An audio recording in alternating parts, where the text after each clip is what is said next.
right, everybody, welcome into the Rant. I'm Pugs Moran. We do this every day, Monday through Friday, round about this time, live from the Kelly Moore Memorial Studios in the beautiful E-Gallery here in Dallas's fantastic design district. Chat room, come one, come all. Let's see, who do we got in the chat room? Let's make this bigger. All right, Peter's here first. Peter's the first one that I saw. Hold on, guys, I need to take a quick break here. My phone, I'm in a text chat with a number of people. And it's going a little nuts right now.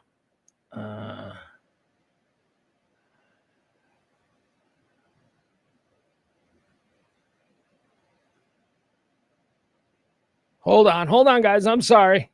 All right.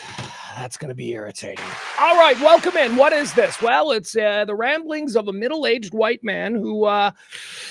nobody wants to hear from me and my kind. So I do this show every day. I used to be a talk radio host. I used to do real radio with real health insurance and all that good stuff.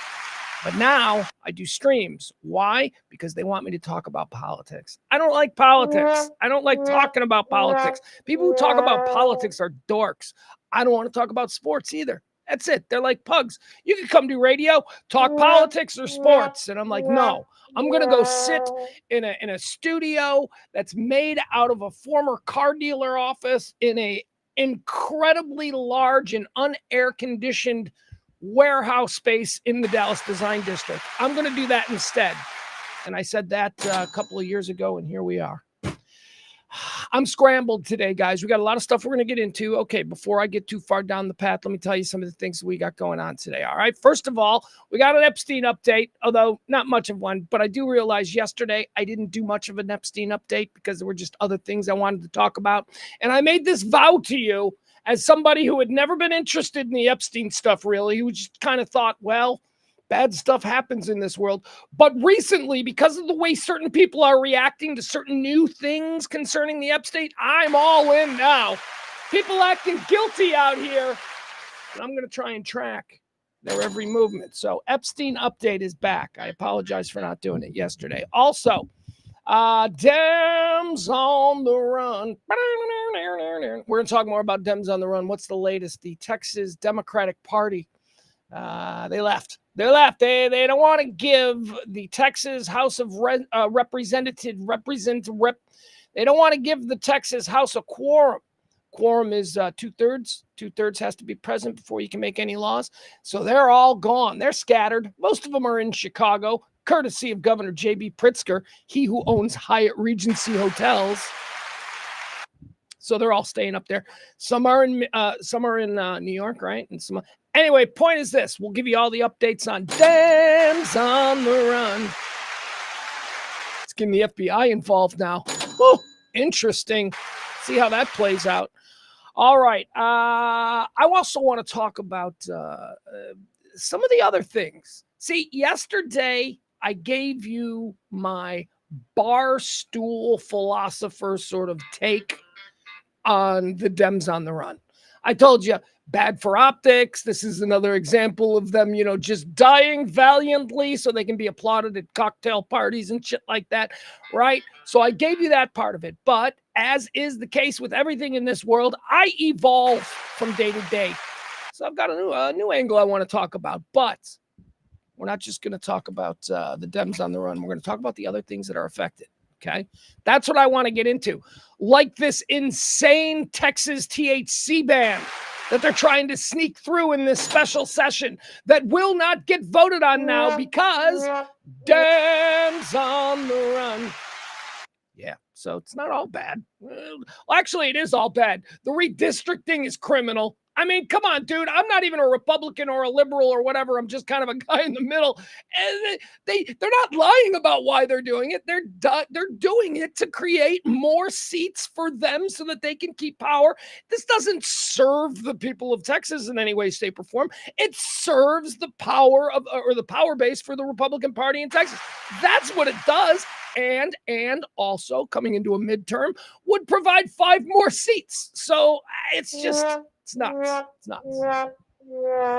I mean, California's doing it now too. California's like, fine, you do 5, we'll do 6. Boom. Is this what we're doing? This is insane. All right, so we'll turn over every stone there and talk a little bit more about everything having to do with Dems on the run, including the THC ban here in Texas that seems to be in jeopardy now. We're going to blow up the moon. That's another thing we're going to talk about today. We're going to blow up the moon. I always thought that was a joke from like cartoons or something, but no, apparently we're going to nuke the moon. Hold on. No. Sorry, fix that. We're going to build a nuclear reactor on the moon. That's the plan. Fucking guy who replaced me on The Real World. Yeah, he's the guy that gets to build a nuclear reactor. I don't think so. That's nonsense. Yeah, Sean Duffy. Sean Duffy only became the only reason that he is now the Secretary of Footwear or whatever the hell he is. I don't know what he is. He's the Secretary of something. Something that I didn't think had anything to do with building nukes on the moon, but hey, here he is. This guy started out on The Real World. That's right. He ran for Congress in Wisconsin as a dude who was on The Real World. That was the thing. Hey, remember me? Yeah, he took my spot. I was supposed to have that spot. I could be building a nuke on the moon right now and married to Rachel from The Real World San Francisco. Yeah, his wife, she was awful in The Real World San Francisco. I don't know what she's like now, but she was awful in that. Her best friend was Pedro. Pedro's dying of AIDS and you're being mean to him. That was her whole bit. Sean Duffy, the guy building nukes, we'll get into it. His wife's whole bit was, don't be mean to Pedro, he's got AIDS. And I don't even know if she talks with an accent, but it was really irritating back in The Real World San Francisco on MTV when Rachel would defend Pedro because everybody else called him Pedro like I do. Hey, Pedro, how are you, Pedro? No, she didn't. She called him, well, why are you guys all being so mean to Pedro? Pedro. She would like do that, the over-enunciate. Oh, God, I hated her. Sean Duffy married her. That's right. Real World Boston and Real World San Francisco got together and now they're building nukes on the moon. Full story coming up later today. What else are we going to talk about? I've kind of become interested in this Montana manhunt. Remember, I think it was Friday of last week. The show opened up and I'm like, oh, there's been some kind of a shooting at a bar in Anaconda, Montana. And the dude got away. And the dude is still out there. And I'll bring you up to speed on what's happening with the Montana manhunt. He's like an ex-military guy. He stole a car. They say that he stole a car that just so happened to have all kinds of hunting gear and survival gear in it. Like a dude, I guess, well, it's Montana. So I guess if you're passing through, you might be like, a naturist or something. And whatever. He stole a car that was filled with hunting and camping equipment and all that stuff. He can be anywhere. And he's got military skills. Manhunt in Montana. We'll talk about that. Well, Diddy got denied. Yeah, I was going to do the Diddy story yesterday. There was big Bruins in the Diddy trial yesterday. I didn't cover it because today we'll talk about what actually happened. Diddy got denied. I thought he was going to get bail. It really did. That's why I teased it yesterday. And then during the show, I saw that he didn't get bail. So I was like, we'll just do it as a Diddy denied story tomorrow. And that's where we are. And I'll tell you all about it. It looked like he might get bail, man. And I'll tell you why. There's kind of a bombshell that erupted yesterday. What else are we going to talk about on today's show? We're going to talk about, we're going to do some TV stuff. Yeah. Let's do some TV and some entertainment. So I want to get into this whole Pam Anderson, Liam Neeson's thing. You know about this? You know about Liam Neeson's? What is it? It's singular, right? It's Liam Neeson. It's not Liam Neeson. It's not Liam Neeson's. It's Liam Neeson. Anyway, he's with Pam Anderson now. It's kind of weird, right? I mean, it just seems like they come from two different stages of Hollywood. Anyway, we'll talk about that when we stay. Like Liam Neeson is a real actor. He's a movie star. He's like a box office. And then Pam Anderson is a chick that's famous because teenagers jerked off to her. Let's be honest. That's why Pam Anderson's famous. If Liam Neeson's got like, $50 billion in box office earnings, from films he's been in. Pam Anderson made a poster that a bunch of teenage boys, soiled their walls with. Gross. Anyway, we'll talk about that situation. And I'm going to have information about the reboot of Friday Night Lights, We all know how important that is around these parts, Texas. Friday Night Lights is coming back. You know, Peacock's just going to reboot everything that was popular with a younger audience. That's Peacock's plan. They did it with Fresh Prince of Bel-Air, right? Rebooted that. Rebooted. Where am I from? Maryland. They have hard O's in Maryland. Boat. And not Canada. It's a little different than like how do people from Maryland say shit that's different than Canada? Because it's both about O's. Oots. Canada's oots. Let's not get distracted. All right. Anyway, they're rebooting Friday Night Lights, and one of the major stars of Friday Night Lights has been approached, and I'll tell you what he told producers. That's coming up. And also, I've just found out today, and I thought I'd share this with you. Landman, all the Taylor Sheridan, is it Taylor Sheridan? All the Taylor Sheridan shit that I like Landman and Tulsa King. Remember Tulsa King? Dude, you guys remember Tulsa King? Tulsa King was the Sylvester Stallone show about he moves to Tulsa. He's a made guy in the New York mob, but he gets farmed out to Tulsa to run their burgeoning weed industry there, or interests in Tulsa. Tulsa King. That was a great first season. That was like 5 years ago. It was like, how long ago was Tulsa King? Well, it's coming back. Tulsa King's coming back, and Billy Bob Thornton season 2 of Landman. I'll have all that information for you today. All right, as you've heard, my text was going off like nuts because something is happening in this. Are they fighting? I'm trying to see. They're not fighting. All right, we're okay. They're just going back and forth, exchanging information. What's up? We'll get into all that. We'll get started. Let me get settled. I had to drive my kid all the way home today. So I've been running around all morning. I was up since 7 o'clock. Here's how tired I am, or how long I've been up. Hold on. I got up at like 7:15 this morning. I think and I intended to go right back to bed, but I was up and I'm like, I guess I'm gonna stay up. Here's how much stupid work I've been doing. My phone was 100% at 7 o'clock in the morning. By 10:30, it was dead. So now I'm charging my phone. That's apropos of nothing. I don't even know why I told you that story. Why? Because I'm nervous and I'm racing.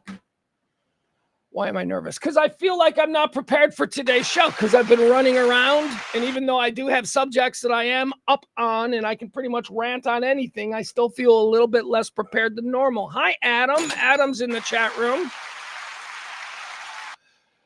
All right, Adam's going to help me out with the whole Baltimore thing. He says... Baltimore is more of AU,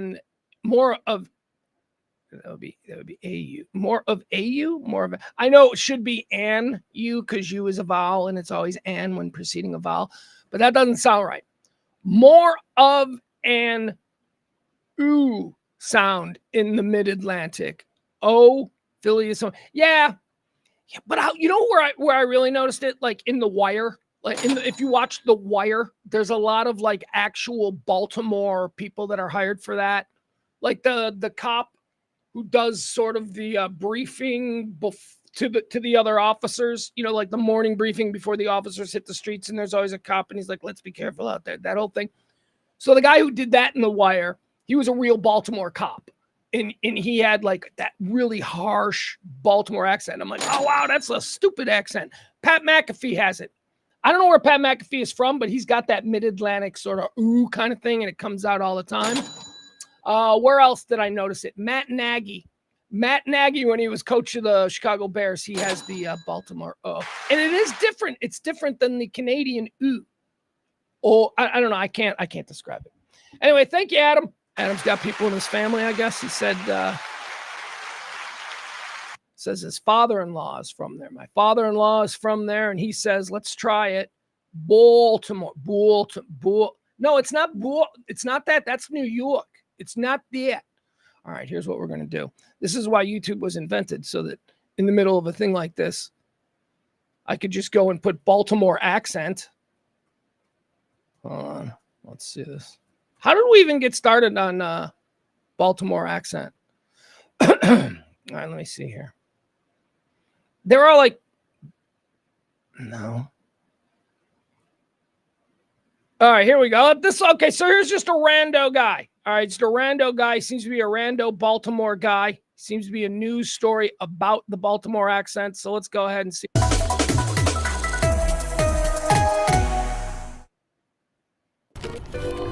You know, Keith, I just love these Utts sitting here on the stoop. You got any Old Bay on those Utts? Some people here say we talk funny. We have an accent here in Baltimore. Us? Baltimore. Yeah, I've heard that one before. The Baltimore. I never heard that. Some people here say we talk funny. We have an accent here in Baltimore. Us? I never heard that. Let's go talk to some folks, find out. Let's do it. Cross Street Market in South Baltimore. That's a good place to go, hun. Balmer. They call it Balmer. They live in Balmer, almost like New Orleans. Is there a Baltimore accent? Yes. I noticed it very much because I came from New York. It is a very much of a Baltimore accent. There's the Hans. Hey, Hon, how you doing? And yours. Hello! What Baltimore accent, hon? I ain't got one. No, we don't talk funny. One thing's for sure, when diehard O's fans get to talking, O's. That's what it is. O's. Big fan of the O's. it's hard to get them to stop. It seems like over the years, though, going way back to Milt Pappas and all, pitching has been our weak side. So we really need to have a good pitching staff. I remember National Bow. I was raised in that part of town. And years ago, a friend of mine, I used to Bow. National Bow. run together. And we'd go to the ballpark for 25 cents on the bus. So how many natty bows could you drop in a game? I didn't drink, I was that young. But that was when Bailey Goss. Remember Bailey Goss? Yeah. Baltimore is unique to itself. I fit in, I guess, now after 40 years, but I don't have the accent that most of the old timers have. Orioles. Orioles. Oh, will they win today? Ew. All right, there you go. We've proven that there is a Baltimore accent. Don't know why we felt the need to do that, but here we are. It's not to be confused with another one of my favorite American accents that isn't as high profile as, say, a New York or a Boston or a LA Valley girl accent. No, do you know the Yinzer? Are you guys familiar with the Yinzer accent? That's one of my favorites because it's funny. It's a funny one. That's Pittsburgh. People in Pittsburgh have this like Stillers. Like it's not the Pittsburgh Steelers, it's the Stillers. Or what's the other one? What's the other one that Yinzers do? You know what? Here's what we're going to do. Let's listen to some Pittsburgh accents. Why not? I've got trivia tonight. I'm just killing time before. All right, Yinzer accent. All right, let's see what this is. So this is Pittsburgh's accent. All right, it says here's a rando, the most authentic Pittsburgh accent you'll ever hear. All right, here we go. All right, let's check this out. All right, here we go. From Pittsburgh had an accent? Like if I was explaining to Yins like what I do on Sundays, what my dad does. So he like 7:45, he wakes up, he goes down to church, St. John Chrysostom. Then he comes home, he puts on his black and gold, heads on down to Heinz Field, meets up with my cousin Natalie Carapinas. They hang out there, have a couple kielbasa's, have a couple irons. Then, if the Stillers win, Stillers, I love that. They head down out there, have a couple kielbasa's, have a couple irons. Then, if the Stillers win, they head down south side. You go have a couple Permani brothers, have a few more irons to celebrate with his buddies. Then, at the end of the night, he's got to go down Milkshake Factory, get some dessert and that, so everything's all good. Wow. That is brilliant. That is absolutely a brilliant Yinzer. What other accents do we like? All right, so we did the Baltimores, we did the Yinzers. Chicago, you get that with me every day because I sometimes just fall into my Chicago thing. You know where I really revert back to my Chicago accent, my South Side accent is when I've had a couple of drinks. If I have a couple of drinks and we're talking, we start arguing, it's like I'm going to go straight into this. I'm going to start walk. Get the fuck out of here. Look at this guy over here being a jag-off. Give me another beer. I'll take another one. What, you want one too? You need another beer? Yeah. Can't help it when I'm drinking. Look at this jag-off. Nice job, asshole. Freaking fag. Bates. See, all those good words we can't say anymore. We're so strong with the Chicago accent. Yes, Frank Smith. Frank Smith is very right here. Pittsburgh and Chicago. The Chicago dialect and the Pittsburgh dialect are the only two in this country to routinely use the term jag-off. Bates. Look at this guy. Look at this guy. What's going on with this guy? Look at this jagoff. What is going on with him? That's Chicago and Pittsburgh. And as I always like to point out with the phrase jagoff, it's not dirty. I know you think it sounds like profanity. You're like, you can't say that. It sounds like jerk off. It ain't. It's Scottish. It's old Scottish, Irish, Celtic. A jagoff is a thorn on the side of a rose bush. So a jagoff is something that pricks you. A jagoff is like, I got the jagoff. So that's why when you see somebody, you call them a jagoff. It's not sexual. And everybody outside of Pittsburgh and Chicago, they think it's sexual. It's not. You jagoff. Little 7-year-olds could be like, yeah, he's over there acting like a jagoff. And they don't get in trouble because it's not a bad word. It's not. Oh, guys. Adam says the Arkansas accent is unhinged. See, this is where the American sort of accents get a little bit muddied. There are so many variations of what people north of the Mason-Dixon line just call hillbilly. There are so many, and you really have to be in it to be able to know the difference between like Delta, Mississippi and what Adam brings up, like Central Arkansas or Arkansas Hills. Arkansas, Missouri, Ozark Hills kind of area. That's a wild one. And I think that's probably the one that Adam's talking about. But I guess I suppose that if you were, I say that as somebody who is used to a Northern American big city accent. That's what rings true to my ears. But I bet you if I was born and raised in, say, San Antonio, I might feel the same way I feel about Southern accents all kind of melding together. I might feel that way about Northern accents. Like, can somebody born and raised in San Antonio tell the slight difference between New York and Boston or Chicago and Boston or something like that? I don't know. Maybe it's just about familiarity. All right, so ABC News Online, whoever this guy is that's their host right now, he looks like Andrew Cunanan. I just wanted to say that. Andrew Cunanan is not dead. He is now hosting ABC News Live online.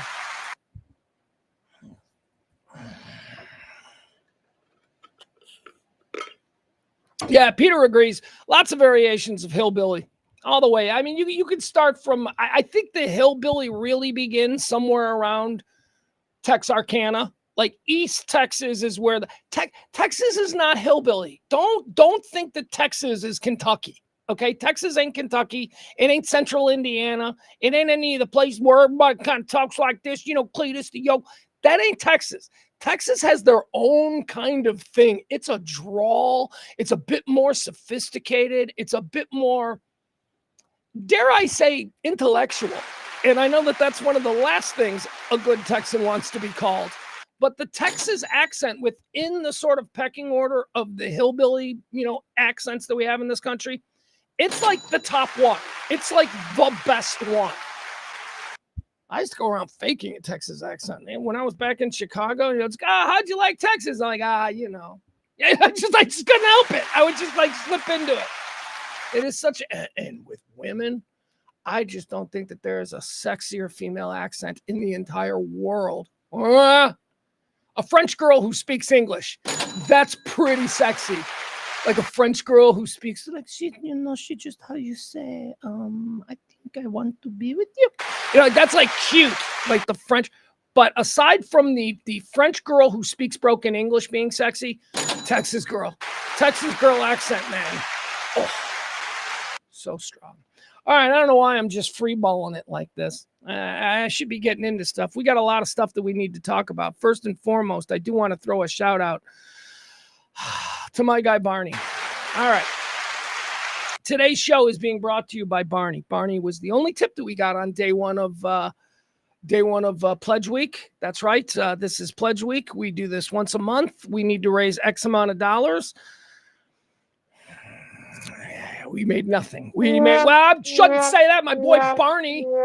Honestly, you guys, you have no idea. I was so depressed that nobody tipped the show. I'm like, because I don't want to quit doing this. But at some point, it's just like, why am I doing it? If I can't even raise, I think we needed 200, 250, something like that this week. We'll take 200. But we needed something like that this week. And after the Monday being like a total washout, like me all day long, looking at my phone going, did anybody tip? Did anybody tip? Well, they might listen later. And then that person might tip it all. Nothing. I was really feeling bad. And Barney's just a working Joe, man. But Barney just dropped something and it made me smile. I'm like, you know what? That's fucking great. All right. So there's one person who is actually like, yeah, you know what? I want to do what I can to help this. And no, many of you help. I don't mean there's one person. It was one person in that 24-hour period. I don't mean to pretend like you guys haven't been doing the heavy lifting here for years and years. What I'm trying to say is that I was feeling really down. And then Barney dropped that thing and I saw it. I'm like, okay, so maybe somebody did. We still got a long way to go, but you know, what can I tell you? I'll just say what I say. There you go. All right, we're going to leave that scrolling. If you're so inclined and you want to help make sure that this show continues into next week and all that kind of stuff every day. You know, I'm not holding the show hostage. I will do shows because you know me, I love doing this and I wish I didn't have to dedicate so much time to doing it the way it is. But you know, every now and again I could pop on and do some stuff. I just got into this doing it every day and then it became all encompassing and now here we are. So it's Pledge Week. Tip the show if you can. The other thing that I need from you, that's right, I need things from you. You people, I'm asking a lot, I know. I'm asking for everybody to give like $5 or $10. If everybody did that, we might be fine. And then I'm asking you to come out to trivia. Tonight is trivia. Hey. Guys, I got great news about trivia. Trivia is expanding. Well, it's not official, so I'm not going to say anything. But we are bringing trivia to another night of the week in another part of town. We've got somebody who is interested, and it's an old friend of mine. So we're very excited, and we may be making that announcement shortly. But tonight, original trivia. That's right. The back nine. Here, let me do this. Where is I like the trash trivia? There we go. Okay, just for a minute, I'll let that scroll. Trash trivia is every Tuesday night at 7:30 at the back nine. That's 4060 Beltline Road, right there in Addison, Texas. We give away prizes, drugs. By the way, I'll get into the drugs that we give away. We're giving away all of these bags of gummies and all this stuff, you know, the stuff that is soon to be legal or illegal in Texas. They made it legal because there was a loophole, and everybody's like, hey, isn't this supposed to be illegal in this state? And they're like, well, no, accidentally, they made it legal. And so all of these, like, you know, vape shops that are selling Delta 9s and THCAs and all these different products, and people are like, this is just like real weed. And we're like, yeah, it is. Well, that's going away. Or is it? Because Dems on the run. They're screwing up all the things the Texas House is supposed to vote on. So, that's what we give away. We're giving away all these big because we thought they're going to soon to be illegal, right? So it's like here, but it looks like maybe it won't be. Anyway, big bag of gummies. Who's going to take the big bag of gummies away from WBAP afternoon radio star James Parker? He has won the big bag of gummies 2 weeks in a row. He is the trivia king. Bill Folk, of course, he'll be out there vying for the big bag of gummies.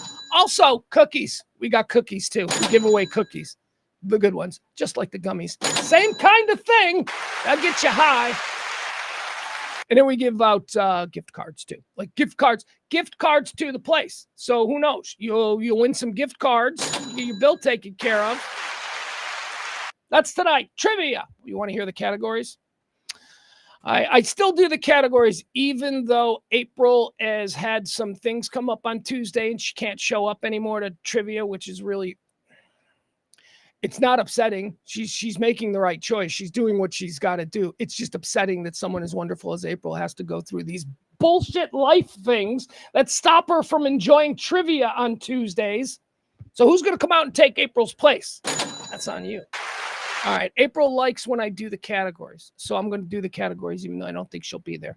Category 1 tonight, we're going to do current events. That's right. The first round, we're going to step right in. We're going to do current events. Category 2, geography.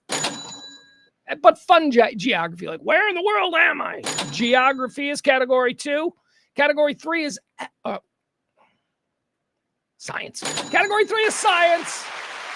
All right, so here's the deal. I am doing some legitimate, like, harder questions this week because I'm tired of you people having perfect cards. I underestimated you for the first few weeks. I'm like, these people are stupid. I got to do really stupid ones. And then everybody started doing perfect cards. And I'm like, okay, all right, message received. We're going to up our game here. So, yeah, we've got a geography category followed by science. Ain't no perfect cards in round one. I promise you that. Unless you really do think you're smart, then we'll see. All right, category 3 in round one is science. So it's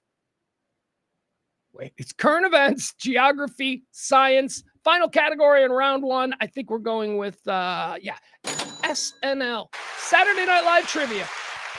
Saturday night. See, so some of them are going to be like, science and geography, but then other ones are going to be like Saturday Night Live. You know that. Who played Gumby? Right? I mean, shit like that. So I'm trying to make it fair for all different kinds of people. All right, that's round one of trivia. Round two, we played 2 rounds. Round 2, category 1 is a category I've done before. It's called Sexy Time. Sexy Time trivia. It's all trivia about the sex and stuff. Trivia, sex trivia. Round 2, category 1. After sex trivia, is this... Oh, no, that's right. I had to make a change to sex trivia. Here's what it is. It's sexy time, true or false, okay? Because the questions are a little bit harder and a little bit more scientific. So it's sexy time, true or false. So you got to tell me which ones are true and which ones are false. There we go. I knew I was a little confused. I made some change at the last minute. All right, what else do we have here? Round 2, category 3 is just going to be random. Just going to be a bunch of random trivia from different categories. Round 2, category 3 or category 4, right? Yeah, round 2, category 4 is... Oh, I didn't write that one. Oh, I'm going to write that one after the show. That's right. So lately with trivia, what I've been doing is I've been leaving the final category just because I think, like, what if there's like something cool that comes up? So there you go. Anyway, that's tonight at the Back 9. 4060 Beltline Road. Come one, come all. It's trivia. We have fun. We drink and we sing songs, and then we all go out in the parking lot and we make out. It is incredible. That's every Tuesday. Every Tuesday at the Back 9 in Addison, 4060 Beltline Road. I'm making noises like my dog. My dog makes noises like that. All right. Thank you to Barney. Today's rant brought to us by Barney, man. Seriously, Barney. That was pretty cool. Just because timing, I guess, but nobody and I see it and I'm like, fucking Barney. Barney's awesome. Appreciate that. Haven't seen Barney anywhere since the improv gig. He came out to that, so I guess I shouldn't be mad. That was awesome.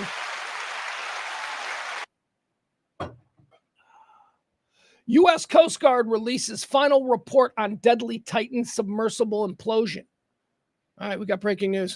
Ocean Gate's toxic safety culture, corporate structure, and operational practices were critically flawed, according to the U.S. Coast Guard. And at the core of these failures were glaring disparities between their written safety protocols and their actual practices. That is the review of the United States Coast Guard. Remember, we're talking about that sub that went down, took the billionaires.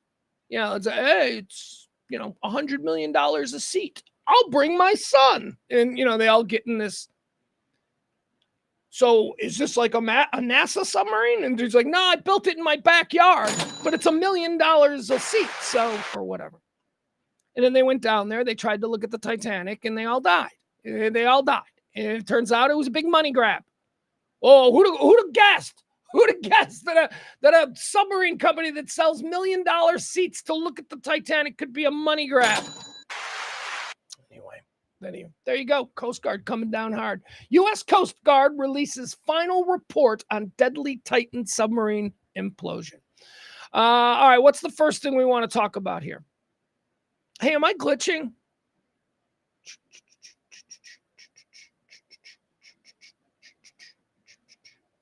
Am I glitching, guys? Like, I don't know. I thought the screen was glitching for a minute, but it might just be me. And don't answer that. You're going to answer it in like a minute because for some reason the internet's got like a minute delay. This isn't a live stream. This is a minute ago stream. That's what this is. All right. So what do we want to talk about? All right, let's do the Dems on the run. Day 2, day 3, whatever. When did the Dems leave town? Who knows? Abbott is getting involved. That's right. Wheels of Steel, Governor Greg Abbott. He's playing hardball. He's doing all the things that you could do as a governor in this place, but no governor in the history of this has ever done before, because it's the nuclear option.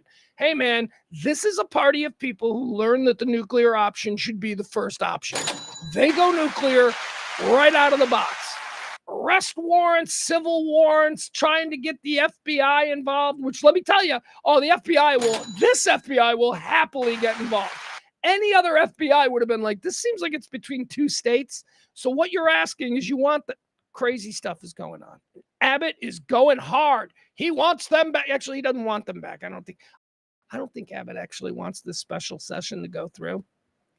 I think he wants people to think that he wants it to have gone through, but then he wants to be able to blame the failure of the special session on the Democrats who ran away. So that's what I think he's in his mind of minds, is like actually thinking what he wants to have happen. But for the cameras, he's playing tough guy. He's like, God, send it out the Rangers and they're going to be. Here's what he said. Texas Governor Greg Abbott on Monday ordered the arrest of Democrats who fled the Lone Star State in an effort to halt the advancement of new congressional maps that could benefit Republicans in next year's midterms. All right, so arrest for what? For not showing up to work, dereliction of duty. Those are all, interesting theories, but ain't none of them illegal. They didn't do anything illegal. And then the other thing is, you might hear somebody say, no, they voted on it in the House last year that they could, arrest people who do this. Exactly this. They did. They had a vote and it was like, yeah, let's all be able to do this. They never ratified it. It's never been made a law. It's been sitting there for a year. It's like not.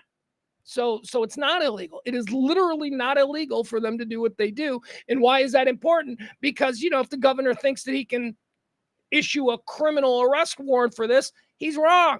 He almost, if they had, finished the job on the bill that they passed like a year or so ago that would allow this to be a criminal act in Texas, dereliction of elected duty and whatnot. But no, they didn't. They just did it for the headlines. And then they never actually, stamped it or made it a law or whatever. So, so it's civil. This is a civil warrant. What the fuck is a civil warrant? Excuse me. Might you want to come back? I mean, what is a civil warrant? Texas House Democrats abandoned their duty to Texas, Steel Wheels Abbott said in a statement. By fleeing the state, Texas House Democrats are holding hostage critical legislation to aid flood victims in advance. Oh, that's it. This is about the flood victims. I see what you're doing. Let's see here. Walter Church, excuse me, Governor Abbott. Hi.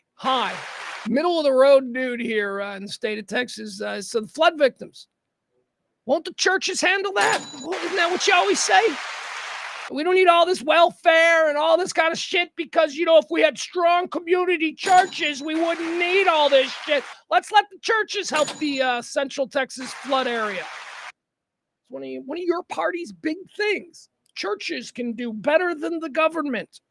Speaker Dustin Burrows just issued a call of the Texas House and issued warrants to compel members to return to the chamber. To ensure compliance, I have ordered the Texas Department of Public Safety to locate, arrest, and return to the House chamber any member who has abandoned their duty to Texans. This order will remain in effect until all missing Democratic House members are accounted for and brought to the Texas Capitol. Democrats' refusal to show up. Oh, that's not a quote anymore. I was still using the quote voice.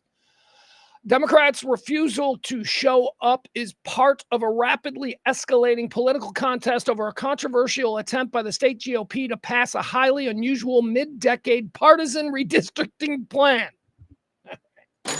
This plan's aim is to giving Texas Republicans 5 additional seats in Congress while destroying several Democratic districts. I mean, it's politics. Politics happens all the time, but what is so weird about this one is it's usually not so overt. It's usually just not so gratuitous. Like in years back when they would try and gerrymander something like this to gain districts in a state, or even in this case in the federal government there, you're trying to add more seats to the House of Representatives. even before when they used to try to do this, they'd at least give you some bullshit story. Like, well, this is for not these people. I mean, Trump is out there going, that'd be great if they did this. It would give me 5 more seats in the House. It's like the quiet part out loud with these people. And I got to be honest, I'm not horrified by it. I think I might prefer it to the bullshit. I mean, I've always known that all of these people are bad human beings. So to have them just dispense with the bullshit and just come straight out and go, yeah, we're doing this, and it's because it's going to benefit us, and you're going to hate it because it's not going to benefit you people, but shut up, because if we get this through, we're going to put you in camps. Like, they're saying that part out loud now, which I'm kind of enjoying. I find it refreshing, although I don't entirely enjoy the full context of what it is they're saying. You understand my point. In a separate statement, Governor Abbott said that he was also directing the Texas Rangers to investigate the Democrats over potential bribery in connection to donations they were allegedly receiving from donors to offset the $500 daily fines the lawmakers are facing. By the way, here's another fun fact about that. They have no way to enforce that. So all of these Democrats who are now like, I will gladly pay the $500 a day. Like, I heard one of them doing that.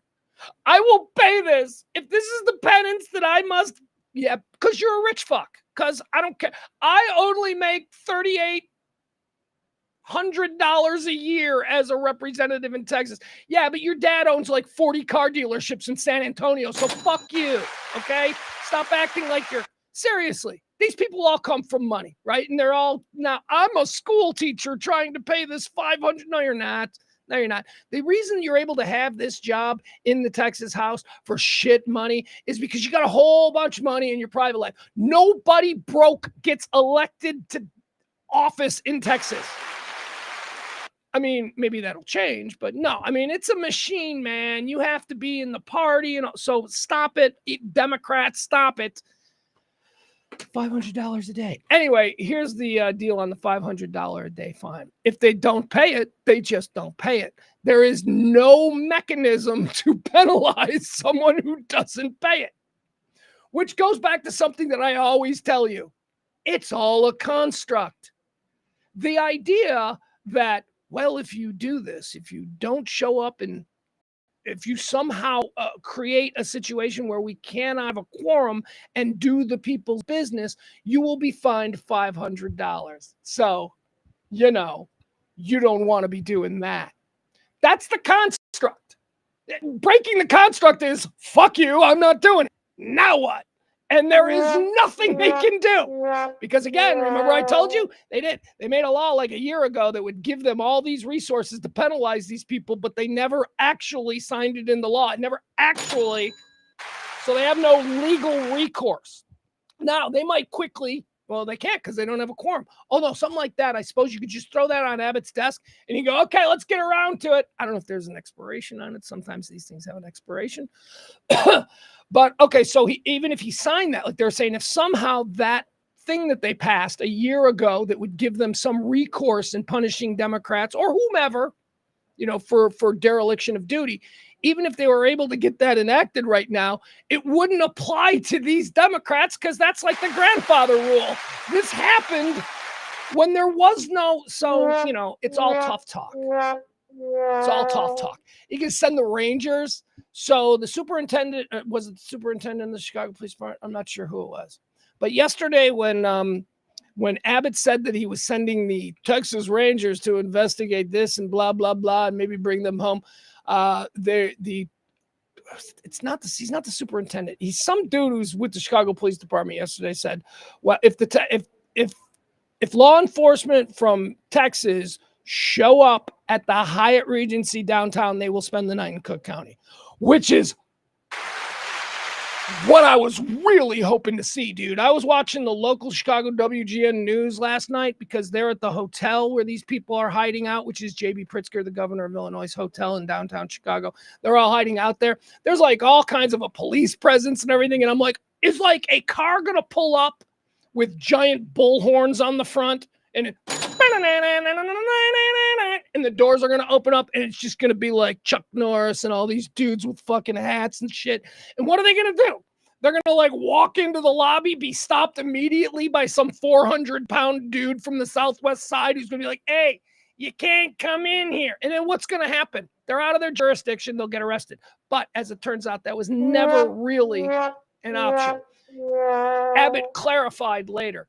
What he wants the Texas Rangers to do is just investigate bribery. This isn't about sending them to, because everybody laughed. They're like, you can't send your Texas Rangers to another state and just push aside that state's law enforcement because what the fuck do you think? Anyway, I was hoping that would turn into something fun last night, but it didn't, because old Steel Wheels Abbott, he fixed himself. He fixed his statement. No, we're going to have them investigated for bribery. Okay, so what's at the core of this? The core of this is that I guess some of them jumped on private jets. Whose private jets were those? And we now need to... Okay, you want to open this can of fucking worms? You don't think Republicans jump on billionaires' private jets? So every time you use a private jet to go somewhere now, you're saying that's a bribe. You really want to set that precedent in Texas? You morons. That is dangerous. You guys all jump on each other's jets. Don't do it. But that's how desperate they are. If they got on a plane by some Democratic donor who flew them to Chicago so that they could be derelict in their duties to the people of Texas, then we're going to impound that plane. We're going to shoot it out of the sky. There ain't nothing you can do. There ain't nothing you can do. Now, yesterday, if you remember, I was telling you about what a bad look this is for the Democrats. And it still is. It's a bad look for anybody that's not hyper-partisan, right? So the hyper-partisan on the right, they're going nuts about this. This is, how can they do this? Let's kill them all. Let's burn the whole thing. Like, they're fucking nuts, those hyper-partisan on the right. And then you got like the hyper-partisan on the left, and they're like, this is what we must do. This is what we're left with. It's like, it's just so gross. Everybody in the middle is just like, this is stupid. These people are just running away. They're going to come back. Right? That was my argument yesterday. This is dumb. Well, come to learn that there is a bill that is working its way through the Texas House that I would like to see stopped. And because of this action, this bill will be stopped. So I would like to go on record and officially say, run, Dems, run. Do not come back. Now, what is it that I'm talking about? Talking about the stupid fucking hemp law that they're trying to do in this state. They're trying to close down all sales of something that is legal everywhere in the country. This will be like, well, there's other like embarrassing states that are working legislation through, but they're all the same Bible thumping weird states. You know, that Texas should be better than that, but we're not. There's a bill going through Arkansas that's going to do the same thing. There's another one in Mississippi. And I'm like, Texas, really? We're in league with them? We're thinking politically the way Arkansas and Mississippi. Did we forget that we have Houston and Dallas in this state? What the fuck? Anyway, okay, so here's the deal.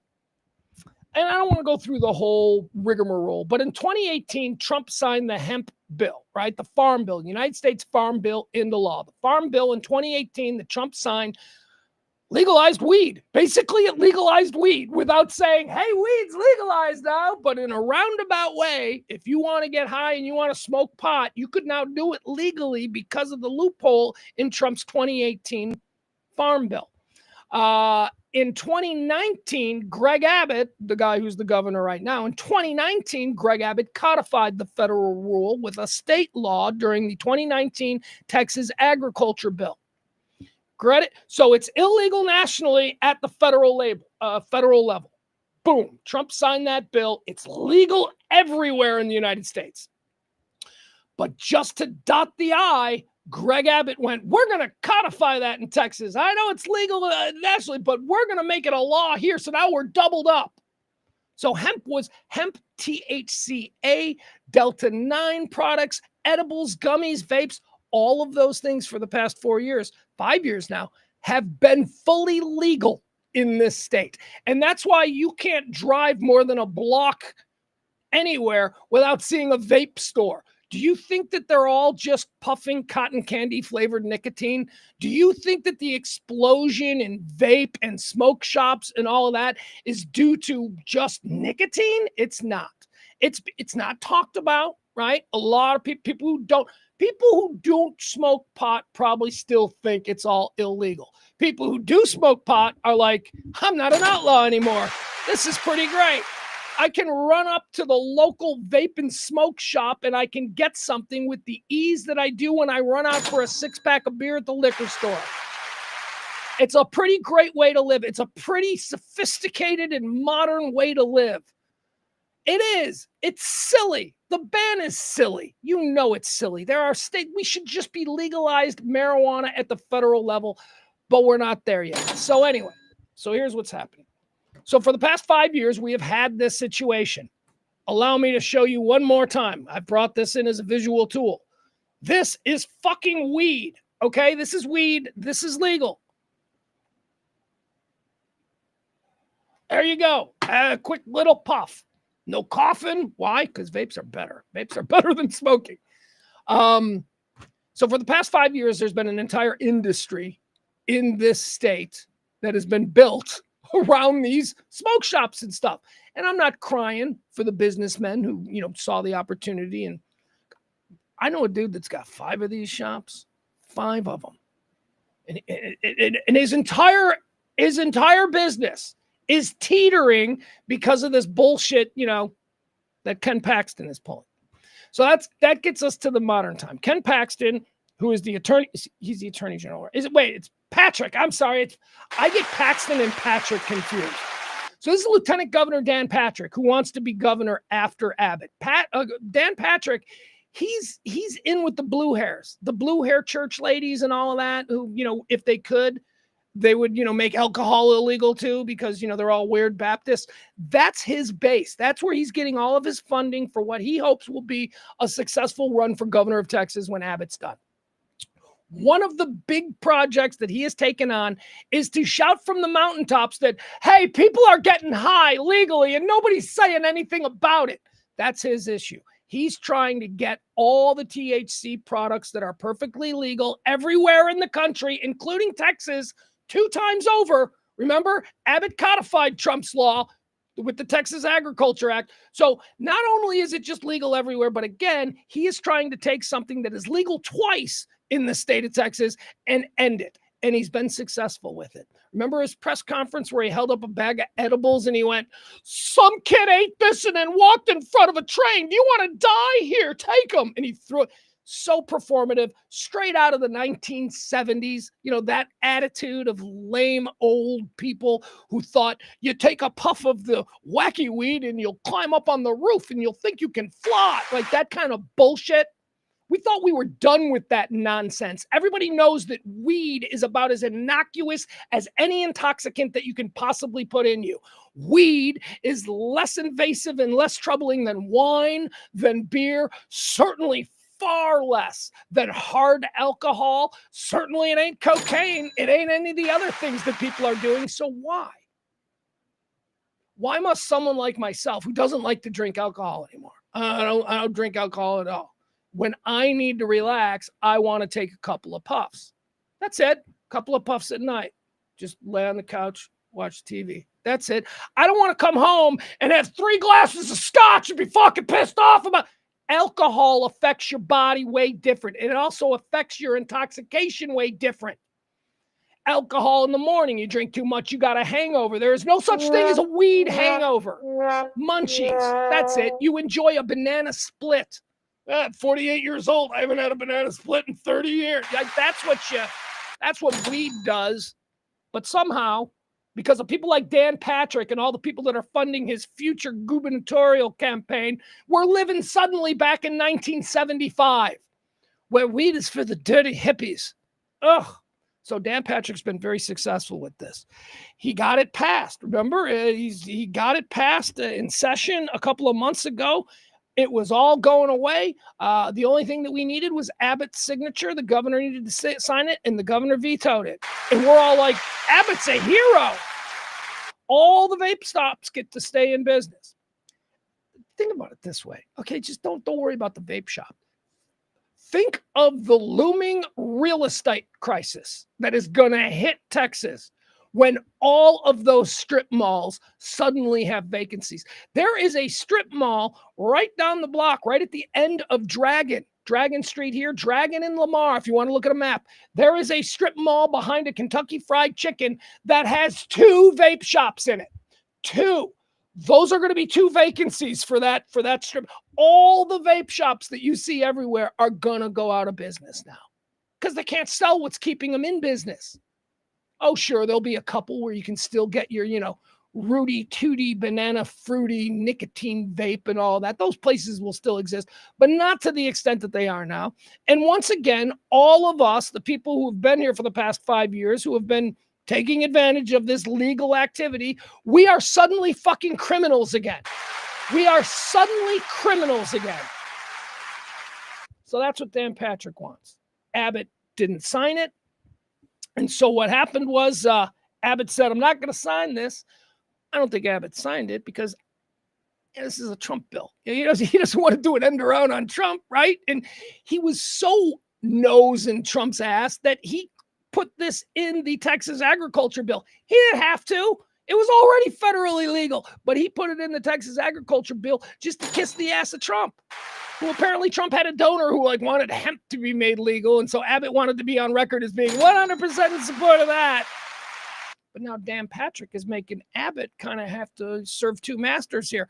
Does Abbott want to go against Trump and his farm bill and all that stuff and the hemp thing? Or does he want to go against Dan Patrick, who is his lieutenant governor, who I don't think they have the best relationship to begin with, but still that's going to be awkward around the executive bathrooms in in Austin, right?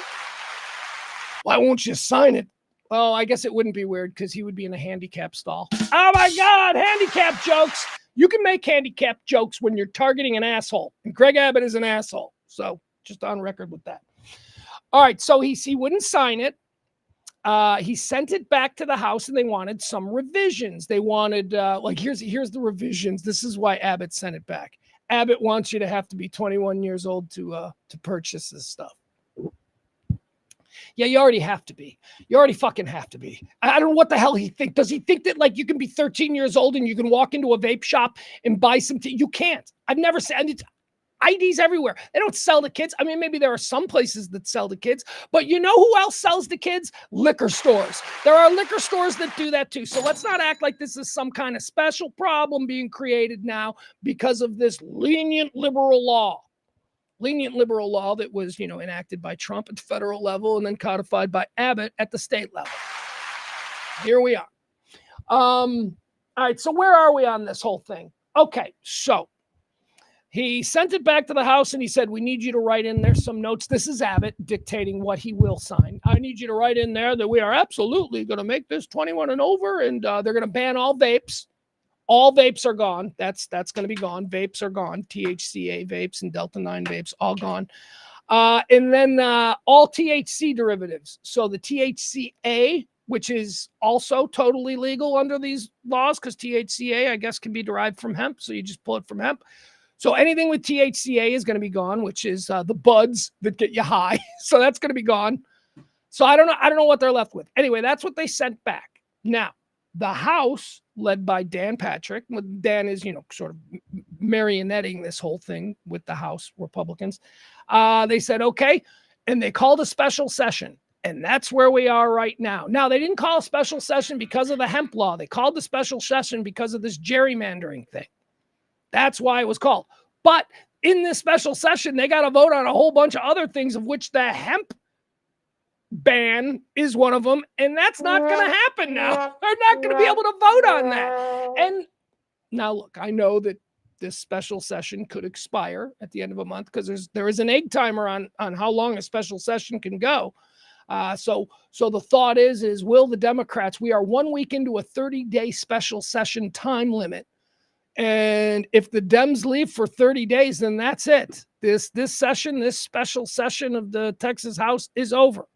However, Abbott can just go, yeah, another special session. So this could go on forever. This can go on forever. They have to come back at some point. They live here. What happens when they come back, we will see. All right, there you have it. That's banned. That's Dems on the run. again, this thing just is working out for me with this hemp ban. I've been so angry.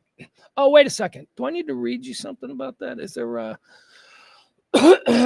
excuse me, Texas hemp ban? All right, real quick. I'll just give you, because I was just ranting like a stupid person. So maybe I'll just give you what the smart journalist has to say. Texas Democratic House lawmakers are leaving the state to prevent a vote on redrawing the state's congressional district map into Republicans' favor, a move that could lead to a stalemate on a Senate-passed bill to ban hemp products containing any THC. The cannabis legislation moved through the Senate on Friday. It was just last Friday. Moved through the Senate on Friday. It is now in the House's court. But without a quorum, the chamber won't be able to conduct a legislative business. Well, without a quorum, the chamber won't be able to conduct legislative business. Okay, so good. That's fine. Imagine being like a super conservative MAGA stoner. You're like totally conflicted about what this. You're like, okay, on one hand, I like that I'm not going to be a criminal anymore, or that I'm not going to go back to being a criminal.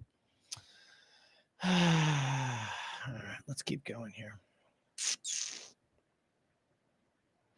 Frank Smith says that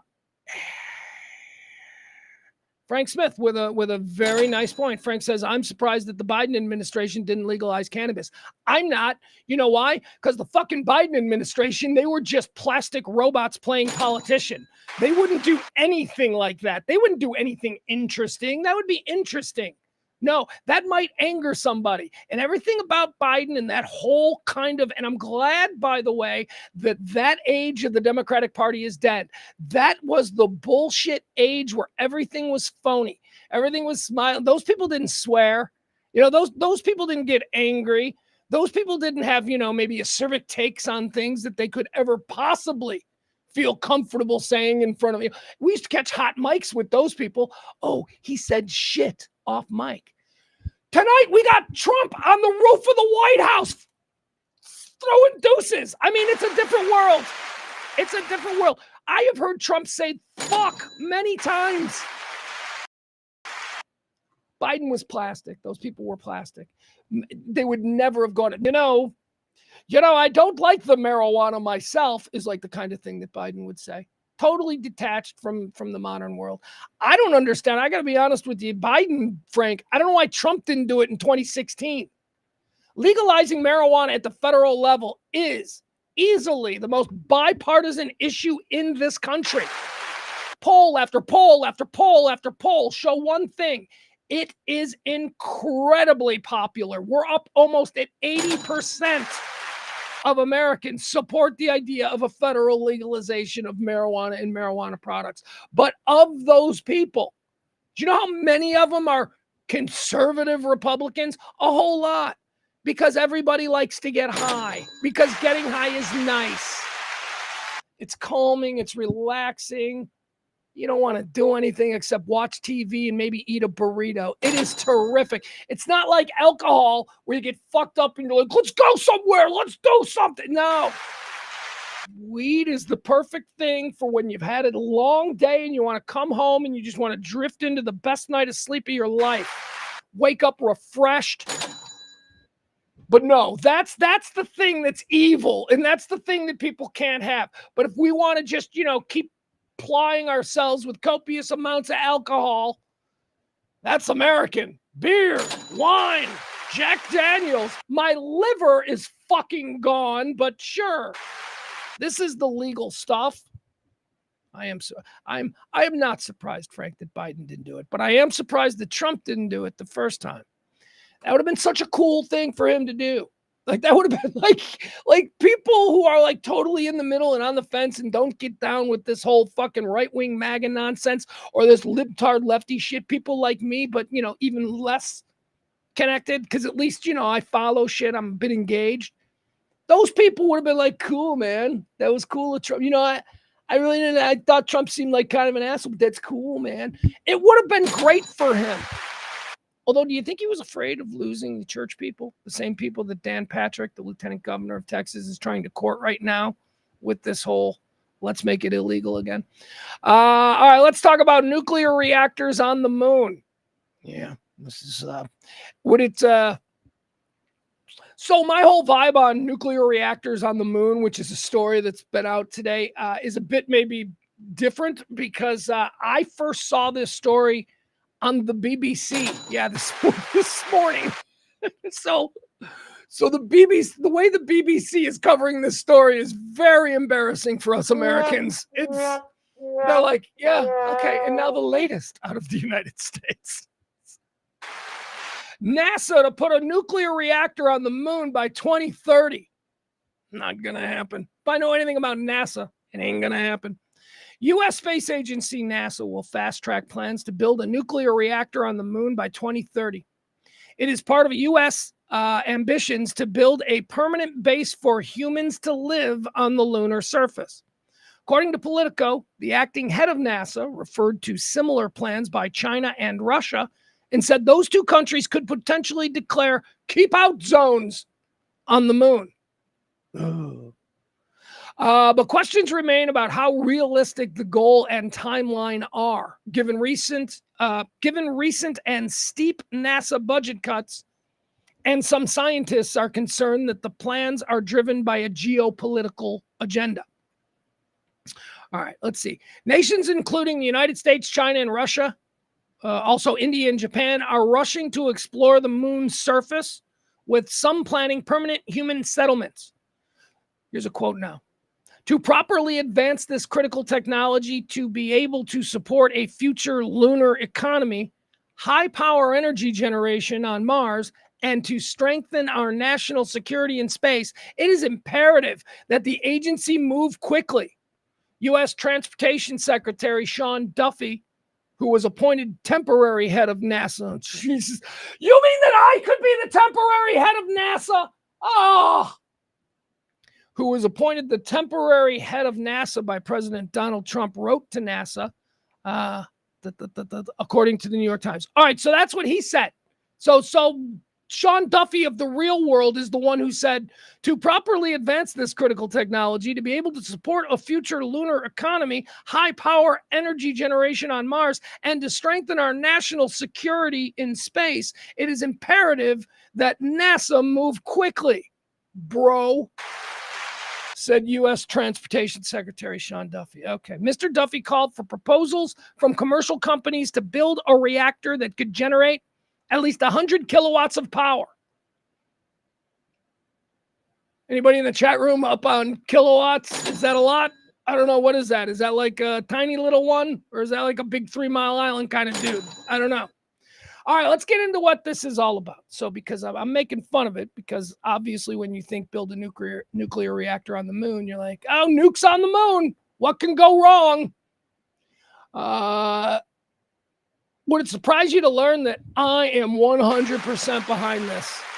This is awesome. And I know I'm making fun of Sean Duffy, and I'm making fun of the idea that, superhero villains have been trying to blow up the moon for generations. I'm just having a little fun with it. I think this is incredibly important. Now, look, it is incredibly important that we establish a livable base, a scientific laboratory on the moon. I never understood why we spent so much money on the ISS for so long, which, look, I get it. It served its place, but it's been outdated for years and years and years. We have had the ability to go back to the moon since 1970. Or when was the last time we went? 72? 73, whatever. We just never have. So why wouldn't we? Why wasn't the next step after the moon landing in 1969 to set up some kind of permanent scientific research base there? We've got all these things in Antarctica, and we've got things in the bottom of the ocean, and we're up in the space. Wouldn't the moon seem to be logical? Well, everybody else, they got space agencies now, and they've all been working for the past 50 years, and they've all basically caught up to us. And many of them are now launching lunar missions of their own, manned lunar missions. So us getting into this game right now, saying by 20, we're going to redo lunar missions, that's only because the Japanese are fucking about to do it too. They're about to drop a Japanese person there. We think North Korea may have put somebody on the moon. Oh, wait, that was a TV show. I think that was a TV show I watched. Yeah, it was. Hey, you ever seen that show For All Mankind? It's on Apple TV. It's really good. Yeah, one of the subplots there was they were up there on the moon and they discovered a crashed North Korean spaceship, and there was like a North Korean astronaut up there. Anyway, so let's go to the moon. Let's do all of this stuff. I know it sounds silly and it's easy to make fun of. Trump wants to nuke the moon, but no, we are truly going to need some kind of permanent power source up there. And why wouldn't it be nuclear? We don't like nuclear because it poisons the waters and we can't have neighborhoods and kids' playgrounds. It's the fucking moon. Who gives a shit? I mean, seriously, isn't the moon? Don't we have to wear suits out there because it's all fucking radiation anyway? Stop acting like, this is some 1978 China syndrome scenario. The moon's going to burn through its core. No, it's not. No, it's not. This is important. We need to build this kind of technology. We need to start establishing some form of permanent research facility up there. Why? Because if we are kidding ourselves at all about this, we're going to Mars. We got to start with the moon. The moon has to be the first place. The moon is where the airport's going. Okay? You get it? We're going to launch from the moon to all these other places. So I'm all for this. Nuclear reactor on the moon. Have I told you guys lately my connection to Sean Duffy? I know I keep telling you he's the guy that bumped me out of the Real World. So I was supposed to be on the Real World Boston in like 1996. I think it was 1996. Yeah, I got cast to be on the Real World Boston. That was the one where they lived in the firehouse. I was so mad. I was so mad about that. Anyway, here's what happened. At the time, I was a sidekick on a very popular morning show in Chicago. And so they approached our station and they said, hey, we're looking for people to come out. Is there anybody at your station? Because you got a really popular station and all that. Is there anybody that wants? So I went and I auditioned. And the audition process was somebody had to follow me around with a camera all day and just kind of show my daily life. And then Mary Ellis Bunham and Jonathan Murray, the executive producers of The Real World, they would watch and they would pick and they would try to find somebody, who would be interesting in the house. Now, I was a stunt boy on a morning show and I was willing to do anything. I would get arrested. We had all kinds of highlights of me doing crazy over the top shit. So they liked that. They liked the idea of just bringing in a terror into the house. And that was the bit that I was going to play. I was being put up to it by the morning show, right? It's like, go be, just a train wreck, a bull in a china shop. And I was going to do that. And Mary Ellis Bunham and Jonathan Murray, they knew, they saw the tape. I demonstrated this is what I'm bringing. And they fucking loved it. So we're about 6 weeks. I think it was 6 weeks before we were supposed to go to Boston and all that stuff. And I get a phone call. And it was back in the day of the answering machine. And there's an answering machine message. And I hit the answering machine message. And it's them. It's like MTV saying, unfortunately. So get this. I got kicked off The Real World because The Real World was going to be filming in July. And my birthday is in July. And on that particular birthday, I would have turned 27. And back then, you couldn't be on The Real World. You had to be between the ages of 18 and 26. So in like the last 2 weeks, I would have been 27. And they're like, no, we can't do that. We can't have somebody over. So they went and they got the next guy from the Midwest region, this kid from Wisconsin who was like a log roller, Sean Duffy. I remember seeing this guy and I'm like, that's his videotape. He's a log roller. Did you know that about our transportation secretary? That he was like a high school champion log roller, like a lumberjack kind of a deal. That was his big thing. Like a lot of logs to roll there in Boston. What the fuck? I would have been so much better than him. I would have been so much. He was boring. He was a pretty boy. They just went with another pretty boy. They could have had me. They could have had Belushi. They could have had Farley. They could have had somebody who was going into it with the idea of I'm fucking everything up. I wanted to get kicked out. I was like, wouldn't that be great if I got kicked out like 3 weeks in and they're like, we got to kick him out. I wanted to be like Kevin. Do you remember Kevin from The Real World LA? Kevin got kicked out. I wanted to be like that. I've told you about my fist fight with Puck. Remember Puck from San Francisco? Remember I've told you that I got into a fist fight with Puck in the hallway of a radio station. It was about that. It was about Puck ripped off my bit is what I'm saying. Puck became the first truly bad guy in the real world, and I was supposed to be that the season before. Or wait, no. Said, yeah, Boston was before San Francisco. All right. Anyway, you don't need to hear this anymore. These are all the things. This is why, look at me. I'm streaming. I'm a middle-aged, angry, narcissistic white man screaming into a live stream. I got a 20-year radio career, and this is what I'm reduced to. Why? Because I never made it on the real world. Seriously, my life would have been totally different. I'd have been able to parlay that into something. It's something. I'd have been able to. Nah, probably not. Fat dumpy guys, they never, like in all the reality shows, like fat dumpy guys, they never really got noticed. It's always like the good looking guys who broke out. Like from the real world, it's like Eric Nees. Remember him? Eric Nees. He broke out. Who else? I don't know. Anyway, congratulations, Sean Duffy. You're now the head of NASA. Could you imagine? Could you imagine if I had reached a position in my life where I'm the temporary head of NASA? How much that would mean to me as a July 20th baby?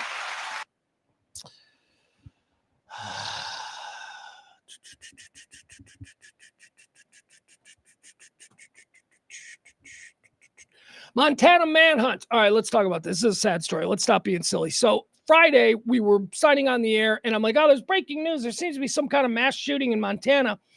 What ended up happening is the town of Anaconda, Montana. A dude walked into a bar at 10 o'clock in the morning and killed everybody in the bar. Anaconda, Montana. Guy leaves the bar, gets in a car, drives away, stops at a rest stop, steals the car of some, survivalist hiker. Dude ain't been seen since. So we got the picture of the people who were killed. We'll show you them. And, they look, I'll say this. God love anybody who goes out this way. But, the people who got shot, they look like people who would be in a bar at 10 o'clock in the morning in the middle of nowhere, Montana. They look, they released the pictures of the victims. And I'm like, yeah, okay, that kind of tracks. But the dude is who we're talking about. The dude is missing. Let's find out about the dude. He's a former military guy, of course, aren't they always? It says here, heartbroken Montana residents want to join the manhunt for the killer after beloved bartender and 3 others were gunned down. Everybody in the town of Anaconda wants to form a posse. This dude's been missing for almost a week. It's Tuesday. Not quite a week. But, he's been missing for quite some time. Do you think this is due to the fact that it's just Montana and it's so barren and it's just so many places to hide? How much ground can you cut? Is it due to that or? I don't know. Anyway, let's get into it. Here we go. It says here, residents of the Montana town where a crazed neighbor gunned down 4 patrons at a local bar are heartbroken after a beloved bartender was killed. Some are upset. Some are so upset they want to form a posse and head out. Blah blah blah. There's a quote. It's crazy. Everybody wants to go out there and they're mad. Anaconda resident Jill. Well, I lost my place here. I'm sorry. All right, 9,400 people in the town of Anaconda. 9,400 people. That is very small for what we're accustomed to here in the Dallas-Fort Worth Metroplex. It's a tiny little town, but that's not a tiny little town for America. There's a lot of tiny little towns in America with just a couple hundred people or maybe 2,000-3,000. This place got 9,000. So, there's probably a couple of chain restaurants. I don't know if there's a Starbucks, but, there might be a Dunkin', something like that. 45-year-old Michael Paul Brown is who we're talking about. Michael Paul Brown walked into his neighborhood Owl Bar with a rifle Friday morning and gunned down bartender Nancy Loretta Kelly and customers David Allen Leach, 70, Tony Wayne Palm, 74, and Daniel Edwin Bailey, 59. All right, so the 2 dudes in their 70s, David Allen Leach, 70, and Tony Wayne Palm, 74. Those 2 sons of bitches want to be in a bar having a cocktail at 10 o'clock in the morning. They've put the time in. They can do it. Got my questions about 59-year-old Daniel Bailey, 59, man, really? And you're drinking in a dive bar in the middle of nowhere, Montana?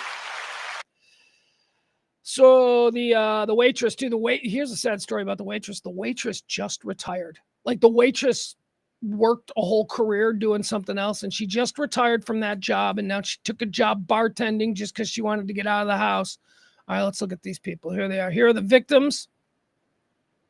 There they go. That's the waitress. So look at just somebody's mom, man. Just some old lady. Somebody's mom. Who do you think's the 59-year-old? Think this is the 59-year-old? And doesn't he look drunk? I mean, I know he's dead. I shouldn't do that. He's dead. I'm just saying. All right, anyway, here are your victims. I need a picture of the guy. I thought there was a picture of the guy. That's what I wanted to show. All right, here's Nancy. This is the bartender. She was the one. So I don't have a picture of this guy?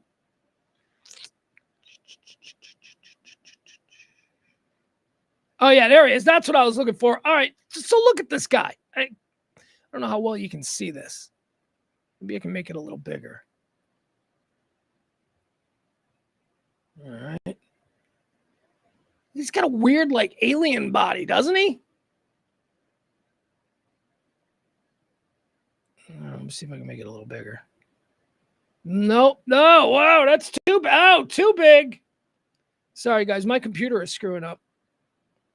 All right, so this is the guy that we're looking at. Apparently, he's got military experience. He looks very skinny, doesn't he? I mean, honestly, if you like told me that this is one of the Gaza, starvation people, I'd have been like, oh, that's so sad. I don't want to look at it. But you're telling me that it's like this guy doesn't look, he's probably dead. Let's be honest. He's probably dead. He probably walked into the bar, killed everybody, got in his car, went out in the middle of nowhere, and now he's dead. All right, there you go. Montana manhunt in full effect. The townspeople are rustling up a posse. They're going to go out and probably find nothing other than maybe a body because, as I said, I believe he's probably dead. All right, let's keep going. Diddy Denied. There you go. I wanted to talk about this. Sean Diddy Combs, lawyers were back in court yesterday. Of course, he went through the entire trial where they tried to paint him as a global sex trafficker and all this. They had no evidence. They failed miserably on the big charges. They ended up convicting him of 2 charges. Sean Diddy Combs was convicted of 2 lesser charges, far lesser charges, of soliciting prostitution. Now, remember, he had been in jail for an entire year, being held without bail, because at that point, there was a chance he was a global sex trafficker, so he had to be kept without bail. So he spent an entire year in jail, proves that he's not, it's adjudicated by a jury, no less, that he is not a global sex trafficker. And they said what he did was he hired prostitutes. So remember, he'd been in jail an entire year, and the only thing that he's now convicted of is hiring prostitutes. You don't go to jail for a year for hiring prostitutes. So, reasonable people thought that Judge Aaron Subramanian, who was the judge on the case, would let him go because he spent a year in jail. And that is a much longer time than any amount of time he's going to be sentenced for. So that's how it works. But no, Judge Subramanian said, no, he's not going to get bail. Why?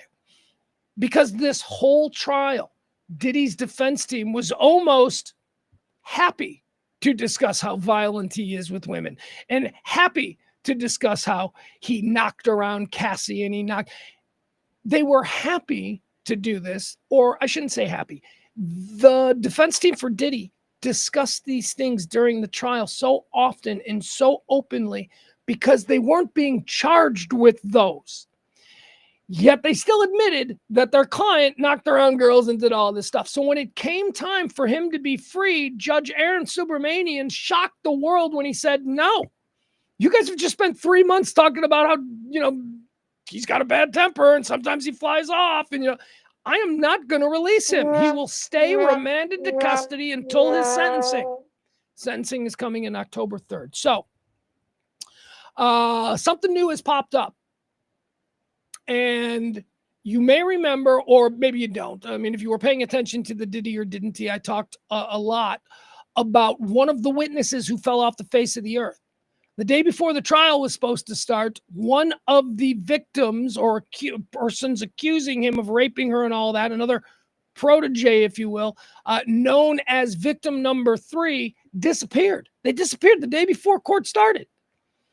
And, you know, the attorneys, the attorneys, by that I mean the prosecutors, they were like, Your Honor, we're trying to find her. We don't know where she went. Completely disappeared off the face of the earth. So obviously she decided she didn't want to participate in the case anymore. Certainly not when the rubber hit the road and she had to go and sit there and testify in open court against Diddy, who would be staring at her. So she bailed, she went away. Well, yesterday, she wrote a letter to the judge. That's right, victim 3 who disappeared wrote a letter. It says, do we have it in here? She wrote a letter to the judge saying, he's a good man and he does. Look, here's the point. This victim number 3 got to. She got to. She bailed on the prosecution's case the day before they were set to go to trial and then stayed hidden the entire length of the trial and now emerges writing a letter to the judge saying that Diddy's a wonderful man and that you should let him out of prison. That's crazy. They got to her. She didn't just change. At some point, she went to authorities and said, Diddy raped me, Diddy beat me, Diddy did this. And then at some point, she changed her mind about it all. So, look, we're not stupid. Diddy's people got to her. They probably paid her off. Diddy pays everybody off. Diddy, was it Cassandra or was it the other? It's not Cassie. It was the other one. One of the victims testifying against Diddy and saying he raped me, he beat me, I want all this money from him, has been living in a house that Diddy still pays the rent on. $10,000 a month. Diddy pays her rent. And she's there in court going, he's terrible, he's this, he's that. He's still paying rent. So my point is this. He's got a lot of money. He throws it around, tries to control women with it. So I am certain that he got to number 3. And number 3 wrote this letter to Judge Aaron Subramanian. And here's how that came about. Sean Diddy Combs denied bail while awaiting sentencing. She had written to the judge, pleading with the judge to give him bail, allow him an opportunity to go home and be with his family because he's a good family man. A federal judge in New York declined on Monday to grant Sean Diddy Combs findings. A federal judge in New York declined on Monday to grant Sean Diddy Combs bail, finding no exceptional reasons to release him prior to his October sentencing day. Combs was convicted of transportation to engage in prostitution, which the judge said mandates incarceration. Well, it does, but he's already spent a year in jail. So it doesn't mandate a year in jail. Doesn't mandate anywhere near a year in jail.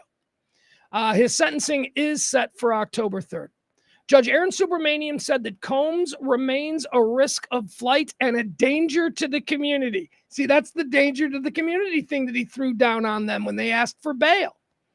When it was over, when he was acquitted of the really high-end charges, they went, Judge, can we get bail? And the judge was like, nah. And they're like, Judge, why not? And the judge is like, because you guys have just spent the last 6 weeks talking about how he just, he can't help himself. He just knocks people around. You're a menace to the community. And that's why he was denied bail. So here we go now. He's using that again. Judge Aaron Subramanian said Combs remains a flight risk and a danger to the community, pointing to the violence exhibited on the 2016 hotel surveillance footage that shows him kicking and dragging Cassie. Where is the note about victim number 3? I want to see if we have anything in here. Combs had been incarcerated in federal jail since blah, blah, blah. All right, well, anyway, there you go. The judge was not moved by the sudden reappearance of victim number 3. And he said, no, he's still a menace to the community. There we go.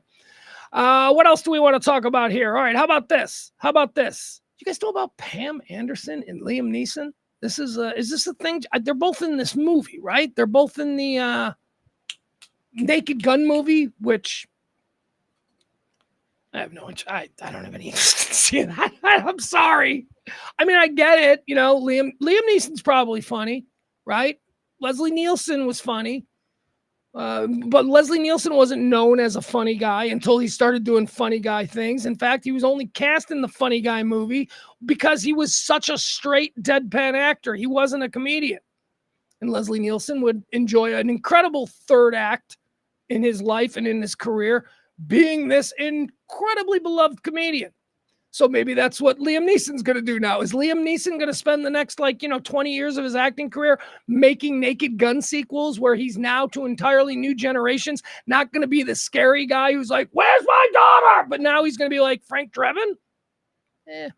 I was never, here you go. Fun fact. Look, I like the Naked Gun movies. I sit there, I watch them. I sit there, I laugh, right? They ain't my favorite. That kind of humor ain't my favorite. That kind of, I don't love the slapstick in your face on the nose humor. I mean, I like all kinds of humor, and if it makes me laugh, it makes me laugh, and that makes me laugh, but I'm not proud of it. How's that? There you go. I'm not proud of finding nice beaver funny. You know what I mean? It's like, that's, I get it. It's a sex pun, and it's, so I have no interest in seeing the new Naked Gun film starring Liam Neeson's and Pam Anderson. But what's this? What's going on here? Liam Neeson and Pam Anderson are apparently a hot Hollywood couple now. Apparently they have hooked up. Is Pam Anderson hot enough at this stage to be the hot chick opposite Frank Drebin? Because remember, the original hot chick was Priscilla Presley. She was hot. Priscilla Presley, nice beaver. Priscilla Presley was hot. Is Pam Anderson still hot? I mean, I know Pam Anderson was hot. I would bet Pam Anderson is 20 years older than Priscilla Presley was when Priscilla Presley appeared in the first Naked Gun movies. Pam Anderson is in her 60s. I think that Priscilla Presley in 1985 was probably in her 40s. Probably, right? I mean, yeah, that's why I don't think this works. I think, because that's what they're trying to do with Pam. Like, they've replaced Leslie Nielsen with Liam Neeson, and they've replaced Priscilla Presley with Pam Anderson. I bet Liam Neeson is about the same age as Leslie Nielsen was, maybe. Although, God, Leslie Nielsen seems so old in the Naked Gun movies. Like, to me, Leslie Nielsen was like 100 years older than me. And he probably wasn't. He was probably only in his 50s. All right, this is going to hurt. I'm going to do this, and this is going to hurt. I'm going to look up Leslie Nielsen, and I'm going to look up how old he was in the first Naked Gun movie. And I swear to God, if Leslie Nielsen is younger than I am now when he started in the first Naked Gun movie, I'm going to... All right, let's see here. All right, when did the Naked Gun movie come out? The Naked Gun. All right. No, I don't want, I want the original. Of course, I type in Naked Gun and it gives me the new one. I don't want the new one. Media franchise. All right, 1982. Hold on. I got to do some math in my head here, okay? Hold on. So we're trying to figure out if Leslie Nielsen is younger than I am now when he became the super old guy in those funny Naked Gun movies. All right, so because when I was a little kid, that was a really old man to me. So let's see. All right. I got to do math.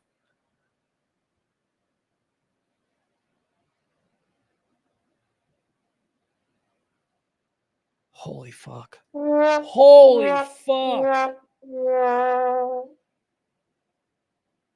According to my shitty math, I am the same age as Leslie Nielsen when Leslie Nielsen starred in, which is the first incarnation of a Police Squad. He took over the role of Frank Drebin in Police Squad in 1982.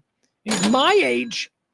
I would not have guessed. I like, in my mind, if you had asked me, like, hey, how old was Leslie Nielsen when he started on Police Squad? I'd have gone 75. He's probably good. He's like 75.